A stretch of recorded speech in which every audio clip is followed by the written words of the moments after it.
Merci de nous donner en tout cas l'opportunité de revenir et de présenter un nouveau projet. Parce que, comme vous l'avez tout tantôt souligné, on avait débuté avec un autre projet sur les foyers améliorés, où on avait fait beaucoup d'émissions, en tout cas pour sensibiliser les communautés, les ménages, par rapport aux foyers améliorés, à l'utilisation. Alors nous revenons pour un nouveau projet qui est dénommé Risicom dans son cible. Alors Risicom, c'est la résilience socio-écologique des communautés dans les mangroves au Sénégal. Alors pourquoi ce projet? Donc c'est un projet qui vient pour renforcer, n'est-ce pas, la résilience des communautés. Quand on parle de communautés, on peut parler des populations qui vivent dans les mangroves.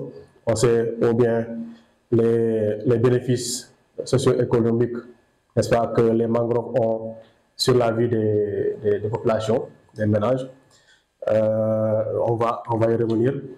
Et aussi renforcer la résilience des écosystèmes de mangroves, n'est-ce pas, que ce soit aussi bien la plante, mais aussi les espèces qui vivent autour des mangroves.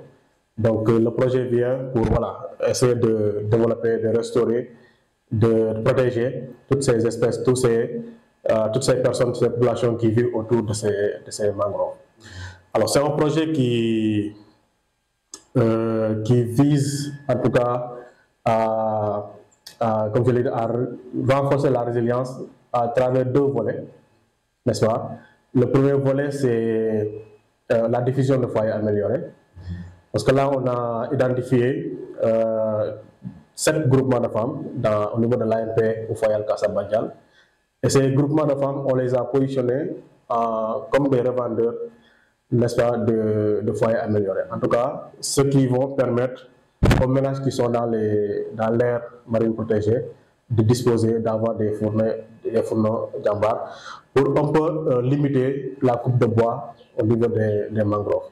Donc là, j'ai parlé tantôt de protection.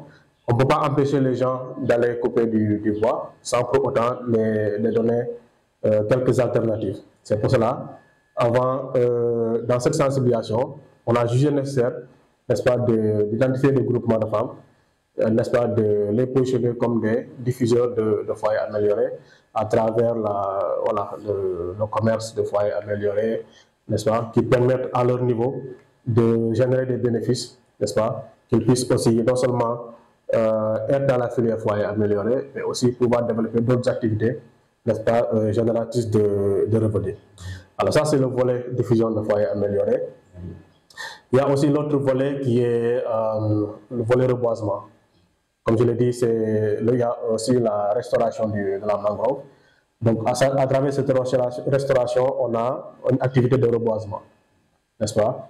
Donc là, on vise à reboiser 20 hectares de foyers améliorés de mangroves.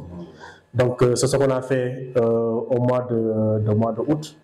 Donc, on a organisé des journées de reboisement dans 3 à 4 sites, n'est-ce pas? Je pense que c'est les sites de Bakounoum, Nyambalan, Bokot, Olaf et Oron. Donc à partir de ces sites-là, on a pu quand même reboiser 20 hectares de mangroves, n'est-ce pas, dans l'aire marine protégée. Donc ça, c'est ce qu'on a en train de faire dans le cadre de ce projet. Donc comme je l'ai dit, les cibles, ce sont les groupements de femmes, ce sont les ménages, mais aussi les AMP avec qui on collabore. Ce n'est pas simplement l'AMP de Oufayal Kassabandial, donc il y a aussi l'AMP de Bambou, donc c'est au niveau de Fatick, voilà, où aussi le projet intervient dans le cadre de ces deux volets, diffusion foyer amélioré et restauration de la mangrove, de reboisement. Donc c'est un projet qui est financé aussi par la fondation Mitsubishi Corporation, qui accompagne ENDA Énergie dans le cadre de ce projet-là, qui, comme je l'ai dit, qui vient pour renforcer la résilience des communautés, accompagner déjà les actions qui sont en cours avec les AMP, le personnel, qui font plusieurs activités au niveau de ces espaces. Donc ENDA Énergie vient collaborer avec eux, renforcer, essayer de voir qu'est-ce qu'on pourrait faire ensemble, et aussi pour ce qui est des groupements de femmes, des ménages, voilà, trouver les GPF, les groupements de femmes, voilà, travailler avec eux, n'est-ce pas, les sensibiliser jusqu'à ce que aussi les ménages puissent disposer de ces foyers amenés à travers les groupements de femmes.